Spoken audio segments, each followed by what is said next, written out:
Hello दोस्तों, आज की कहानी है भड़काऊ रिश्तेदार। नमिता आज बहुत ही खामोश थी। उसके बच्चे अपने कोचिंग क्लास गए हुए थे। तभी उसका पति अविनाश ऑफिस से आया। नमिता ने बिना कुछ बोले उसे सूप दे दिया। अविनाश ने पूछा, क्या हुआ? नमिता ने थोड़ा दुखी स्वर में कहा, घरों में मन मुटाव का कारण कितनी बार तो भड़काऊ रिश्तेदार होते हैं। मम्मी पापा ने हम लोगों की किचन अपनी मर्जी से अलग की थी, क्योंकि वह चाहते थे हम अपनी मर्जी से अपनी जिंदगी जिएं। हम सब अभी भी एक दूसरे के सुख दुख में साथ निभाते हैं। फिर भी पता नहीं बहू को सब इतना गलत क्यों समझते हैं। नमिता अविनाश का मूड और खराब नहीं करना चाहती थी। उसने कहा, आप फ्रेश होकर आइए, मैं खाना लगाती हूँ, तब तक बच्चे भी आ जाएंगे। खाना गर्म करते समय उसे दिन की बातें याद आने लगी। दिन में उसके सास ससुर उसकी सास की सहेली के मरने से लौटे थे। नमिता ने सोचा, चलो एक बार पूछ कर आती हूँ कि मौसी जी को अचानक से क्या हुआ था। उसने अपने सास ससुर और बुआ जी के लिए चाय बनाई। बुआ जी उनके घर कुछ दिन रहने के लिए आई हुई थी। उसकी सास ने बताया, मौसी जी का अचानक से हार्ट फेल हो गया था। ऐसे ही बातें हो रही थी। तभी उसकी सास ने कहा, माँ के मरने का सबसे ज्यादा दुख तो बस बेटी को ही होता है। वहां पर सबसे ज्यादा उनकी बेटी ही रो रही थी। तभी उसकी बुआ सास बोली, बेटे को तो थोड़ा बहुत दुख होता है, पर बहू तो यही सोचती है, चलो बला कटी। नमिता को यह बात उचित नहीं लगी, क्योंकि उसके मन में अपने सास ससुर के लिए बहुत आदर सम्मान था। उन लोगों की आपस में बनती भी ठीक ही थी।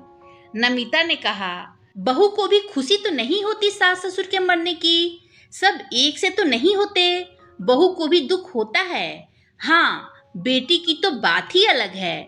तभी उसकी बुआ सास फिर से बोली, दुख तो घर में पले हुए कुत्ते बिल्ली के मरने का भी होता है। उसकी सास ने भी बुआ जी की हाँ में हाँ मिलाते हुए कहा, हाँ, दुख तो कुत्ते बिल्ली के मरने का भी होता है। यह सुनकर नमिता को मन ही मन बहुत दुख हुआ।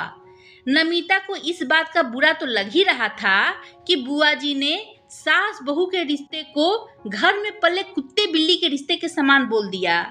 पर उसे यह बात और भी बुरी लग रही थी कि उसकी सासू माँ ने भी उनकी बात को सही बताया। उसे लगा उनके इतने साल के रिश्ते का तो मानो कोई मोल ही नहीं है। नमिता ने फिर कहा, जैसे सास ससुर के मरने का उनकी बहू को उतना दुख नहीं होता जितना उनकी बेटी को होता है, ऐसे ही अगर किसी की बहू सास ससुर के सामने चली जाए तो उन्हें भी अपनी बहू के मरने का उतना दुख तो नहीं होगा जितना उन्हें अपनी बेटी के मरने का दुख होगा। एक माँ ने तो बेटी को बचपन से पाला पोसा होता है। उसे बेटी की जरा सी तकलीफ से तकलीफ होती है। उन्हें एक दूसरे की हर अच्छाई बुराई पता होती है, और अपने बच्चे की कमी तो हर माँ छुपा लेती है।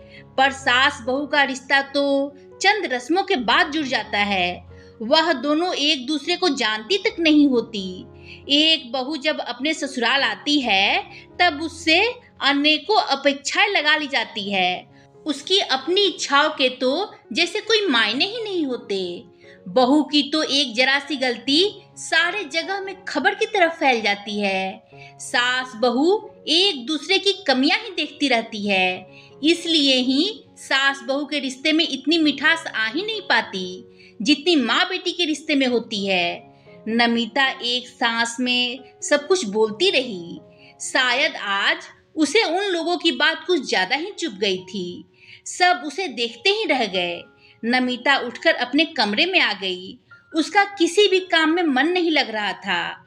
वह यही सोचती रही, क्या मिल जाता है किसी को किसी के रिश्तों में जहर घोलकर। तभी अविनाश की आवाज से नमिता का ध्यान भंग हो गया। वह जल्दी जल्दी सबको खाना परोसने लगी। दोस्तों, इस कहानी के बारे में अपने विचार कमेंट कर बताएं। कहानी पसंद आई हो तो लाइक शेयर करें और मेरे चैनल को सब्सक्राइब कर बेल आइकन दबाना ना भूलें, जिससे मेरी कहानियाँ आपको लगातार मिलती रहे। धन्यवाद दोस्तों।